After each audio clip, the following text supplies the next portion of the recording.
आप सब खैरियत से होंगे और आप लोगों का रमज़ान भी अच्छा गुजर रहा होगा। और आज आप मुझे अपने गार्डन में देख रहे हैं। एक्चुअली आज सुबह से ही मौसम बहुत खूबसूरत था। अभी थोड़ी सी धूप निकली है, सुबह बारिश हुई है और अभी हवाएं चल रही हैं। तो मैंने सोचा कि कोई प्लांट के बारे में बात की जाए। तो मैंने चूज़ किया है रात की रानी, जो कि आप पीछे देख भी रहे हैं, ये लगा हुआ है। और ये इतना खूबसूरत प्लांट है कि ये हर घर में होना चाहिए। मैंने ये 2 प्लांट्स लगाए हुए हैं, एक अपनी किचन की खिड़की के बाहर वाली साइड पे और लिविंग रूम की खिड़की के बाहर वाली साइड पे। और जब रात को इसके फूल खिलते हैं और पूरे घर में इसकी खुशबू फैल जाती है। तो आज मैं आपको रात की रानी के बारे में बताऊंगी, तो चले मेरे साथ। ये है मेरी रात की रानी का प्लांट और ये मैंने ज़मीन में लगाया हुआ है। ज़मीन में इसकी ग्रोथ अच्छी होती है, इसकी हाइट बहुत बढ़ जाती है, लेकिन पॉट में भी ये बहुत अच्छा चलता है। पॉट में इसकी हाइट कम रहती है, लेकिन अगर आप उसकी सॉइल अच्छी रखें, यानी उसकी सॉइल वेल ड्रेनेज होनी चाहिए।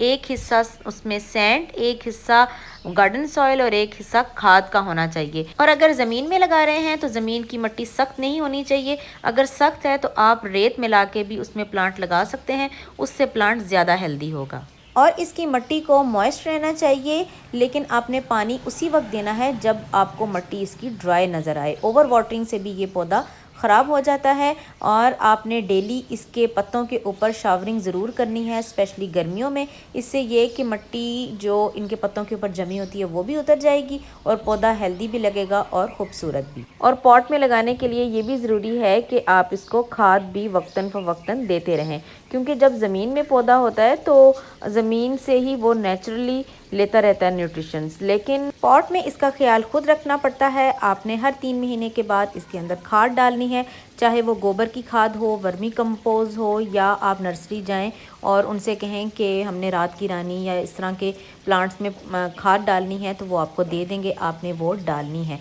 और खाद डालने का तरीका ये है कि जहाँ से पौधा स्टार्ट हो रहा है, उसकी जो नीचे से स्टेम है, वहाँ पे आपने खाद नहीं डालनी, आपने साइड्स पे खाद डालनी है। यानी स्टेम से 6 इंच दूर आपने गोल दायरे में खाद डाल देनी है और बाद में अगले दिन इसकी गुडाई कर देनी है। और हर 15 दिन के बाद आपने गुडाई भी करनी है। और इसकी फ्लावरिंग को बढ़ाने के लिए आप ऐसा भी कर सकते हैं कि आप 1 चम्मच चूना लें और उसको 1 लीटर पानी में मिलाएं, घोल लें, और वो भी आप इसकी ज़मीन में भी डालें और इसके ऊपर छिड़काव भी करें। या आप ऐसा भी कर सकते हैं, जो मैंने केलों के छिलकों की खाद बताई थी, उसका लिंक मैं आपको नीचे डिस्क्रिप्शन बॉक्स में दे दूँगी, वो भी आप इसके ऊपर स्प्रे भी कर सकते हैं और 15 दिन के बाद इसको मिट्टी में भी डाल सकते हैं। तो इसकी फ्लावरिंग भी ज़्यादा हो जाएगी और पौधा भी हेल्दी हो जाएगा।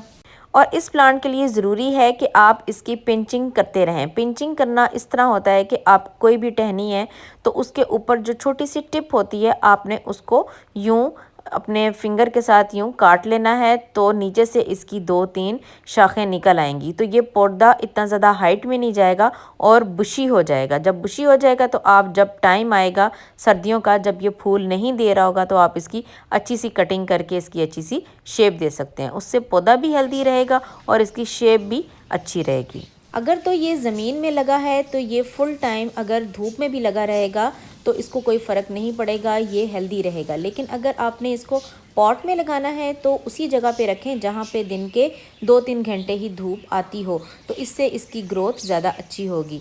और जितनी आप इसकी कटिंग करेंगे उतने इसकी ज़्यादा ब्रांचेस निकलेंगी और फ्लावरिंग ज़्यादा होगी। और कटिंग आपने विंटर्स में ही करनी है। जैसे ही विंटर्स में आप कटिंग करेंगे, बाहर आ जाएगी उसके बाद और नई कोंपलें निकलेंगी और फूल भी ज़्यादा होंगे।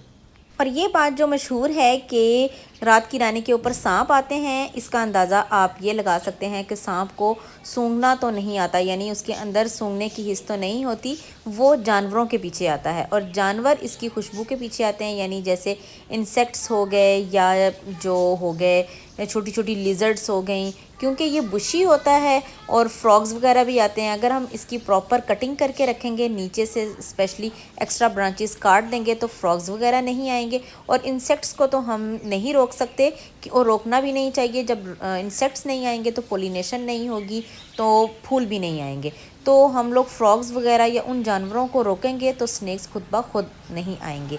मेरे तो 6 साल से रात की रानी के प्लांट्स लगे हुए हैं, आज तक मैंने तो कोई स्नेक नहीं देखा।